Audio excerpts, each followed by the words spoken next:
Bonjour et bienvenue sur Médien TV. Nous nous intéressons ce matin à l'interminable feuilleton des relations entre la Turquie et l'Union européenne. Des relations complexes dans lesquelles à la fois l'amour et la séparation semblent impossibles. Alors que le bras de fer en Méditerranée orientale continue et que le jeu d'influence en Libye se poursuit, le président Erdogan décide subitement de calmer le jeu. Le chef de l'État turc appelle désormais à remettre sur les rails les relations avec l'UE. Comment cet acte d'apaisement est-il accueilli au sein de l'Union européenne? Une normalisation est-elle possible entre Ankara et Bruxelles? Élément de réponse ce matin avec notre invité. Il s'agit du sénateur et ancien ministre français Jean-Marie Bockel. Bonjour Jean-Marie Bockel. Bonjour. Alors, comment accueillez-vous le nouveau geste d'ouverture ou d'apaisement du président Erdogan? Tout geste d'apaisement après une période de rodomontade, de provocation, d'excès de langage, voire même de provocation sur le terrain, évidemment doit être accueilli de manière positive. Accueilli de manière positive ne veut pas dire être dupe des motivations du président Erdogan. On pense, en tout cas je pense que l'Europe, la France, mais plus généralement l'Europe, n'ont pas plié devant ces provocations.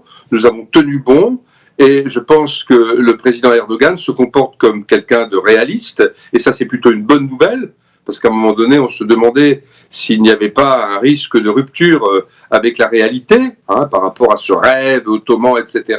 Là on revient à la réalité pour des raisons simplement de bonne analyse de rapport de force qu'il a dû faire et forcément il faut toujours saisir une main tendue, avec précaution, mais il faut la saisir, et bien sûr, on ne peut être que satisfait de ce nouveau ton.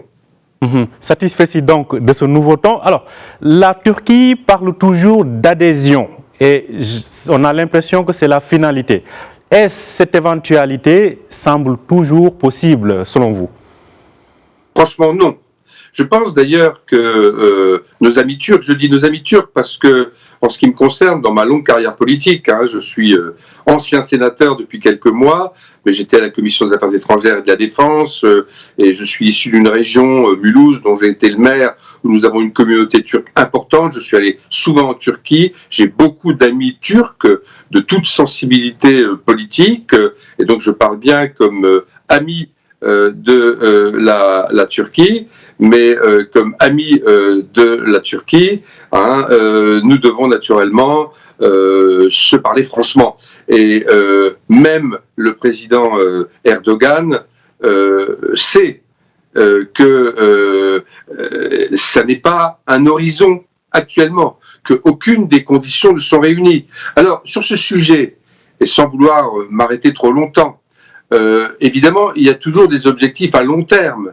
Et à long terme, la question de la Turquie en Europe, il est normal qu'elle soit posée, mais tout le monde sait que les conditions, y compris les conditions aujourd'hui posées par la Turquie, avec derrière toute une série de questions qui ne sont pas que des questions économiques, fait que ça n'a plus rien à voir avec l'horizon qui a été évoqué au début des négociations. Moi, j'ai connu l'époque, au début des années 2000, où il y avait des pour, il y avait des contre, mais le projet n'était pas absurde.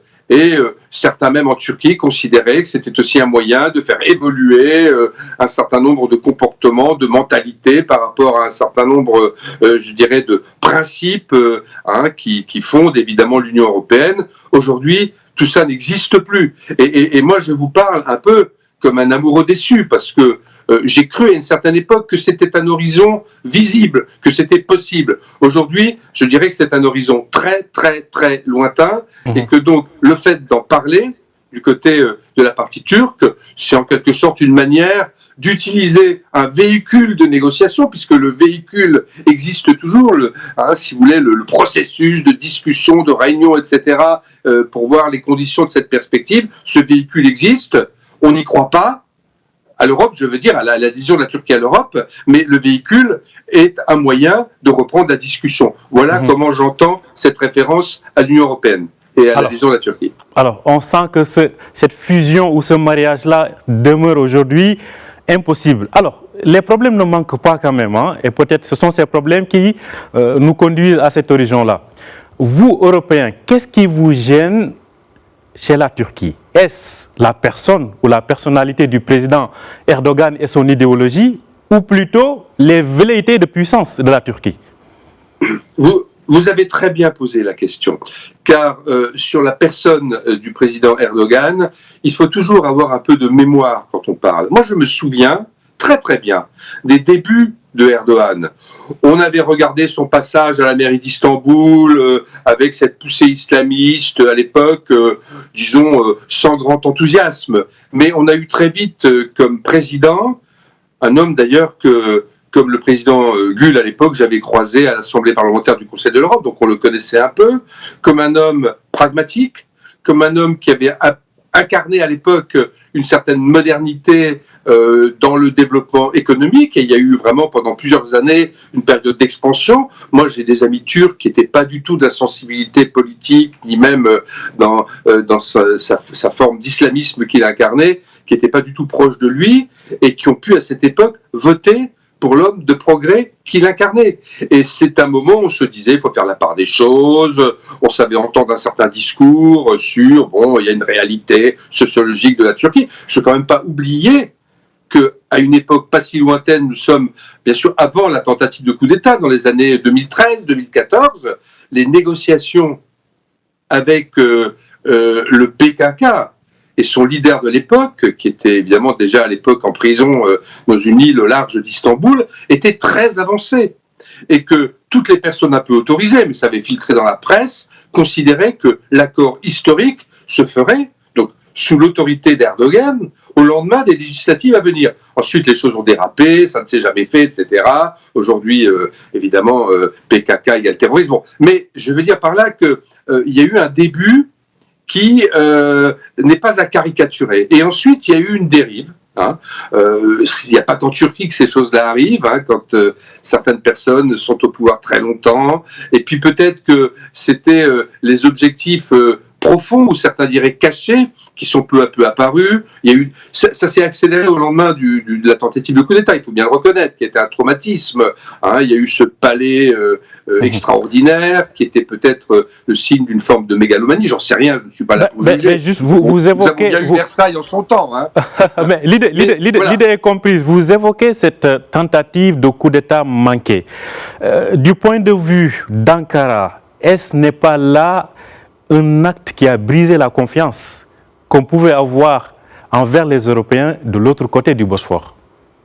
Alors, franchement, non. Parce que autant j'ai été le premier à dire, parce que rappelez-vous à l'époque, il y avait déjà les fake news, la théorie du complot, c'était un attentat qui était piloté par Erdogan. Non, c'était un attentat qui a failli réussir, qui a été un traumatisme pour le président, pour le pays également.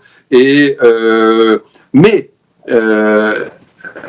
il y a eu des polémiques avec les États-Unis, parce que évidemment les opposants qui étaient censés être à l'origine, soupçonnés d'être à l'origine du coup d'État, étaient abrités, notamment le président dont le nom m'échappe de cette formation. La Goulette, vous voulez dire, qui est en Pennsylvanie, voilà, aux États-Unis. Merci beaucoup, excusez-moi de ce trou de mémoire. Et bon, là, il y a eu des petites polémiques, mais qui ne visaient pas à titre principal l'Union européenne. Moi, je me souviens très bien d'une réunion de l'Assemblée parlementaire de l'OTAN à Istanbul qui s'est tenue quelques mois après, où nos amis turcs, car je dis nos amis parce que dans les instances parlementaires, les Turcs sont, que ce soit ceux à l'époque du parti majoritaire ou de l'opposition, étaient des amis, des gens avec qui on discutait, étaient traumatisés, mais il n'y avait aucun climat de tension entre nous. Donc je pense que oui, cette tentative de coup d'État a été un traumatisme. Non, ça n'a pas été le point de départ d'une tension avec l'Europe. D'ailleurs, cette tension préexistait déjà depuis quelque temps, mais était à un niveau acceptable, et elle s'est développée ensuite pour des raisons, alors qui étaient, comme vous l'avez évoqué également dans votre question tout à l'heure, des visées expansionnistes, etc., une certaine vision du rôle de la Turquie par rapport au reste du monde, et notamment du monde occidental, avec cette ambiguïté d'être à la fois dans l'OTAN, à la fois en négociation avec la Russie, et avec des provocations permanentes. Ce qu'on peut peut-être dire dire, et je m'excuse, je terminerai là-dessus, si on veut faire une analyse un peu psychologique de la situation, et avec des gens comme le président Erdogan, peut-être que la psychologie doit aussi pouvoir exister quand on veut analyser une situation, c'est que le traumatisme du coup d'État a créé un état d'esprit, à la fois une mentalité de citadelle assiégée, d'une certaine manière, entre guillemets, et par contre-coup, une dérive expansionniste qui n'existait pas avant. Ça a été une sorte de révélateur. Mais ça n'a pas été le point de départ des tensions avec l'Europe, je ne le pense pas. Alors, donc, ça n'a pas été le point de départ des tensions, justement des tensions qui ne manquent pas. Il y a certes l'affaire des S-400 russes, et là, Ankara dit toujours qu'elle a cherché pendant longtemps à les avoir auprès des alliés de l'OTAN et que cela lui a été refusé, notamment du côté de Washington. Mais il y a surtout, pour ce qui est des Européens, la situation en Méditerranée orientale. Alors, la Turquie appelle à un partage des eaux et des ressources via le dialogue.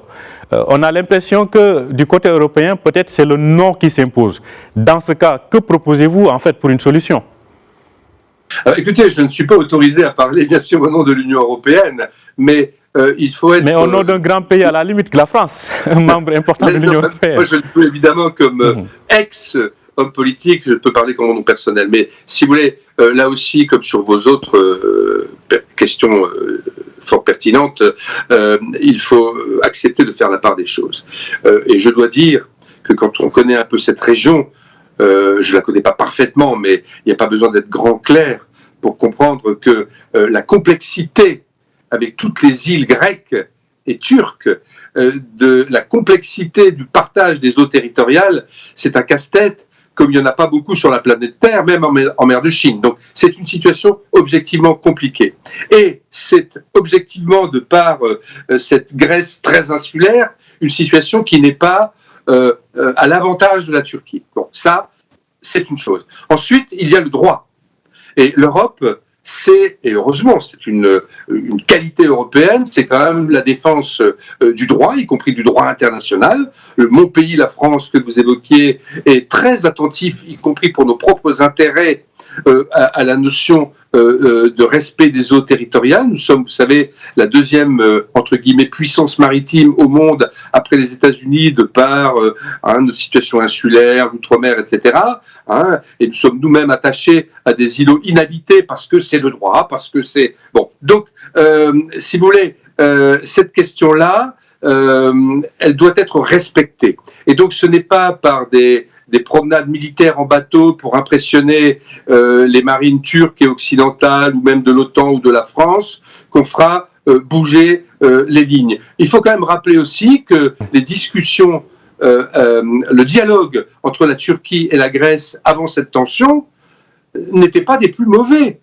Ça fait quelques décennies que, au-delà de quelques points de fixation comme Chypre, qui sont en quelque sorte des conflits gelés, mais ce sont des pays qui savent se retrouver, qui savent être, chaque fois que c'est leur intérêt, des alliés objectifs, etc. Donc on n'est pas dans un climat de quasi-guerre depuis des années. Donc l'attitude de la Turquie, qui a voulu en quelque sorte poser une négociation sur des éléments d'agression, ça, ce n'est pas possible et ce n'est pas acceptable. Donc il faut créer un nouveau climat, il faut être dans le respect du droit, et ensuite on peut trouver des accords, que ce soit en matière de pêche, de circulation, d'échange, etc. Vous savez, quand il y a un bon climat, quand il y a une confiance restaurée, ces sujets objectivement sensibles peuvent être discutés. Ce n'était pas la bonne méthode de mon point de vue.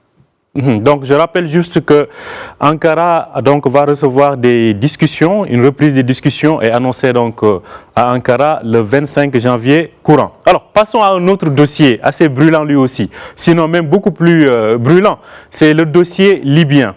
Alors, la Turquie dit soutenir un gouvernement reconnu par les Nations Unies. Alors, à côté, on a des pays, de grands pays de l'Union européenne, notamment la France, qui sont accusés de soutenir un gouvernement qui n'est pas une partie, qui n'est pas reconnue comme tel. Selon vous, voilà, le problème est là, il est posé depuis pas mal de temps. Maintenant, en termes de solution, selon vous, qu'est-ce qu'on peut avoir comme solution de consensus en Libye, entre la Turquie et les pays de l'Union européenne qui sont intéressés par ce conflit? Alors, déjà, il faut que tout le monde accepte de balayer devant sa porte sur les raisons, les causes de la situation actuelle. Quand je dis tout le monde, j'inclus bien sûr la France, vous l'avez compris, bien sûr la Turquie aussi. Chacun a joué des jeux qui ont pu être considérés comme pouvant servir les intérêts nationaux, etc. Et tout ça, c'est quand même traduit par le chaos actuel. À partir du moment où il y a chaos, c'est compliqué. Et à partir du moment où c'est compliqué, il faut discuter avec tout le monde. La France, et moi j'ai la liberté de parole que n'aurait pas un ministre français, la France bien sûr dira toujours à juste titre que nous reconnaissons les autorités légitimes et officielles, mais la même France aurait tort de s'interdire de discuter avec tout le monde parce qu'il y a un rapport de force sur le terrain. Les Turcs le savent, les Russes le savent, les Européens qui sont présents, les Français, les Italiens, et bien sûr l'allié de l'OTAN américain le savent, tout le monde le sait, il faut discuter avec tout le monde. Simplement, comme on est parfois dans une situation où tout le monde ment, où tout le monde fait évoluer ses propres alliances au gré de ses intérêts, du rapport de force, parfois d'espoir sincère, de rassemblement, de paix. D'ailleurs, le président Macron a été à plusieurs reprises à l'origine de rencontres entre les forces antagonistes, mais à ce jour, ça n'a pas marché. On ne va sûrement pas lui en faire le reproche, mais ça met au moins le doigt sur la complexité de la situation et sur la nécessité de parler avec tout le monde. Si les pays comme les pays européens présents, à commencer par la France, la Russie, la Turquie, voire quelques autres pays parties prenantes, acceptaient de remettre la discussion entre eux déjà sur la table, pour qu'il y ait une certaine cohérence, parce que évidemment les chefs libyens se servent de notre incohérence.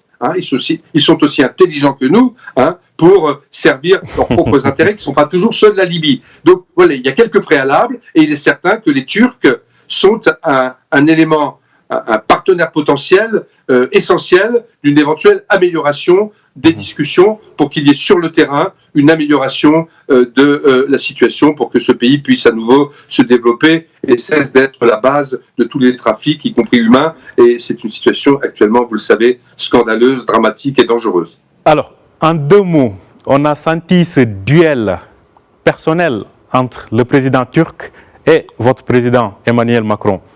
Vous êtes, comme vous le dites, quelqu'un qui connaissait bien la Turquie et vous êtes un haut fonctionnaire français, si j'ose dire. Que conseillez-vous? Pas parler, pas commenter leur duel, mais que conseillerez-vous aux 2 présidents pour parvenir à une paix entre 2 vainqueurs? Ou entre deux guerriers, entre guillemets? Très rapidement. Voilà. D'abord, je suis tout sauf un haut fonctionnaire. Bon, je suis un politique. Mais écoutez, oui.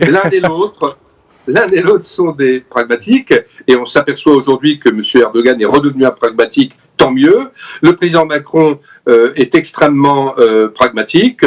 Il est peut-être parfois, comment dirais-je, très engagé, très enthousiaste, mais il est tout sauf rancunier. Il voit d'abord l'intérêt de son pays. Je pense qu'il est tout à fait favorable au dialogue. Il sait que c'est notre intérêt. Et donc, je pense qu'il n'y a pas de problème personnel entre eux, et en tout cas pas au niveau du président Macron. Je parle sans savoir, mais j'en suis convaincu, pour reprendre un dialogue utile, mais vigilant. On est aujourd'hui dans une situation, je dirais pas de paix armée, le terme est peut-être trop guerrier, mais dans une situation où on accepte la main tendue, mais sans rien oublier et sans plier. Et à ce moment-là, entre partenaires, je dirais, se respectant et égaux, on pourra peut-être progresser et ce serait bon pour tout le monde, pour la Turquie, pour l'Union européenne et pour la région.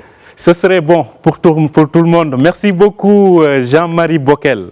Je rappelle que vous êtes donc sénateur honoraire et ancien ministre français. Merci d'avoir été avec nous pour donner ce point de vue sur les relations entre la Turquie et l'Union européenne. Merci à vous, très bonne journée et très bonne journée aussi à tous nos téléspectateurs. Bonne suite de programme sur Médien TV.